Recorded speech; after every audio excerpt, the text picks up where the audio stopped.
यूसुफ जी अस्सलाम वालेकुम। बिस्मिल्लाह मेजर साहब की हाल है? ठीक हो सर? मेजर जकी मल कर रहा मैं लामा इकबाल टाउन जी। तो। बिस्मिल्लाह बिस्मिल्लाह जी आए नो जी।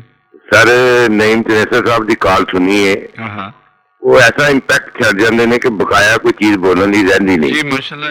वो इन्नी डिटेल नाल इन्नी वजाहत नाल और जाती तजर्बात जिंदगी के जेड़े ने ना उन्होंने शेयर करते हैं, लेकिन जेड़ा फलाह का जेड़ा मुआशरे नू संवारन का या कुछ अच्छा करन का बेड़ा तुस अपना अपने मोहनिया ने चुकया रहना यूसुफ जी, और एदा ते मेरा हाल है शायद सारी लुकाई इजाजत दे या ना दे, लेकिन अल्लाह की जात पाक किसी ना किसी स्टेज से इजाजत तुहानू जरूर देगी। बहुत मेहरबानी, थैंक यू। जी ये मेरे पर्सनल कमेंट्स ने और मैनू इंशाल्लाह बड़ा यकीन है मुहकम है अल्लाह की जात पाक से कि इहो जे मजून मौजूदा नू छेड़ना ऐसे सुलगदियां चिंगारियां ने मुआशरे दियां सर ਇਹਦੇ ਵਿੱਚ ਇਹ ਬਹੁਤ ਨਮਕਾਨੇ ਨੇ ਜੇ शादी वाले ने ना, और तुसा स्टार्ट अपनी गल दे किया सी कि अगर धीआं भैणां साझियां समझ लिया जान ना जी, है जी, अगर ये जे सबर कर लिया शादी कराने वाला जो आदमी है या जो कोई औरत है कि ਇਹਦੀ जगह अगर मेरी बेटी या मेरा बेटा हो मेरा की रद्द अमल होएगा? जी बिल्कुल है जी।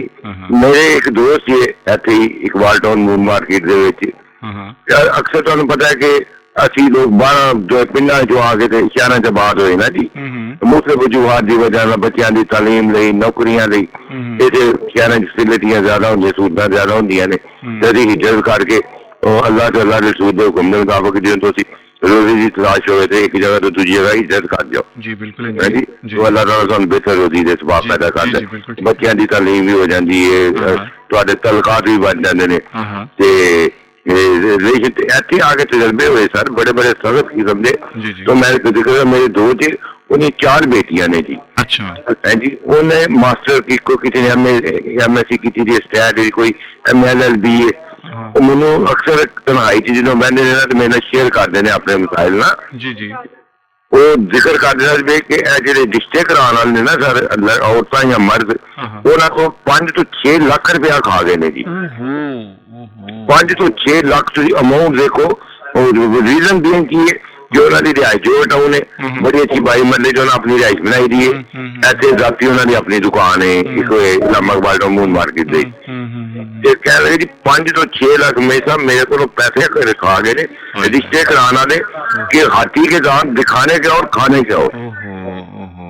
ते मैं जो लाहौर एंटर होया ना यूसुफ जी, तो मैं फ्लैट एक लिया ना किराए ते ना जी, फ्लैट ही तुहानू पता बहुत सारे बस्तियां होंदियां ने, एक फ्लैट कोई रहिंदा पे दूजे कोई रहिंदा पे, ओते को 20 मुख्तलिफ किस्म दे सन जी घराने, मैनू पा के ना ते 20 घराने सन, उन्हीं लोग होर सन जेहड़े मुख्तलिफ फ्लैटां च रहिंदे सन। ओदे सामने मेरे सामने मेरी बेटियां ही नहीं जी, मेरी बेटियां बल्कि मेरी पोतियां ने बराबर होंगी शायद, वो बच्चियां होंगियां। मेरे उत्ते शुजा साहब रहंदे सन, तो कहंदे थे यार मेरे साहब तुहानू कोई 20 साल पहले आ जाना चाहिए सी लाहौर, तो यार साडे बच्चियां ना कोई सवर से जाना ना। और मैं जो शुरू आया तो देखा कोई सीढ़ियां चढ़ने पे तो रास्ता नहीं देना है जी, सलाम नहीं करना। मैं कहना पुत्र खेते बटा पुत्र लिया करो, पुत्र बड़ा आदमी हो तो रास्ता दे रही है। तो फ्लैट चुके एडजस्टेंट एक दूसरे मिले जुले होंगे ने, मेरी माशाल्लाह आवाज भी बड़ी बारीक है जी, आवाज अगले तक पहुंच जाती।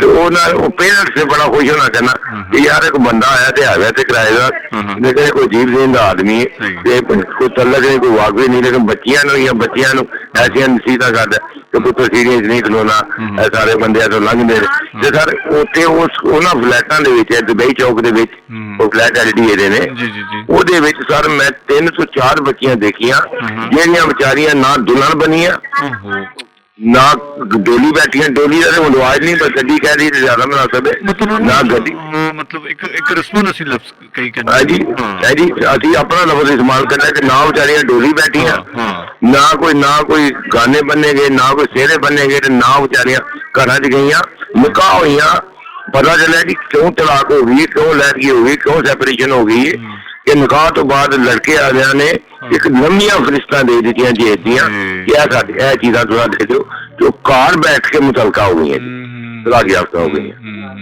ਤੇ ਸਰ ਇਹ ਜਿਹੜੇ ਨੇ ਨਾ ਅੱਲਾਹ ਪਾਕ ਕਰੇ ਕਿ ਕੋਈ ਸਾਡੇ ਮੁਆਸ਼ਰੇ ਨੂੰ ਤੁਹਾਡੀ ਜਿਹੜੀ ਬੇਸਿਕ ਸਟਾਰਟ ਹੈ ਨਾ ਜੀ ਉਹਦੇ ਤੇ ਹੋ ਜਾਏ ਕਿ ਅਗਰ ਸਮਝ ਲਈ ਕਿ ਯਾਰ ਇਹਦੀ ਜਗ੍ਹਾ ਦੇ ਉੱਤੇ ਜਿਹੜੇ ਰਿਸ਼ਤੇ ਕਰਾਉਣ ਵਾਲੇ ਖਜ਼ਰਾਤ ਜਾਂ ਜਿਹੜੇ ਖਵਾਤੀਨ ਨੇ ਇਹ ਅਰੇਂਜ ਲੈਣ ਕਿ ਇਹਦੀ ਜਗ੍ਹਾ ਅਗਰ ਸਾਡੀ ਮਾਂ ਜਾਂ ਸਾਡੀ ਭੈਣ ਜਾਂ ਸਾਡੀ ਬੇਟੀ ਜਾਂ ਸਾਡਾ ਬੇਟਾ ਹੋਵੇ ਤੇ ਸਾਡੇ ਤੇ ਕੀ ਗੁਜ਼ਰੇਗੀ।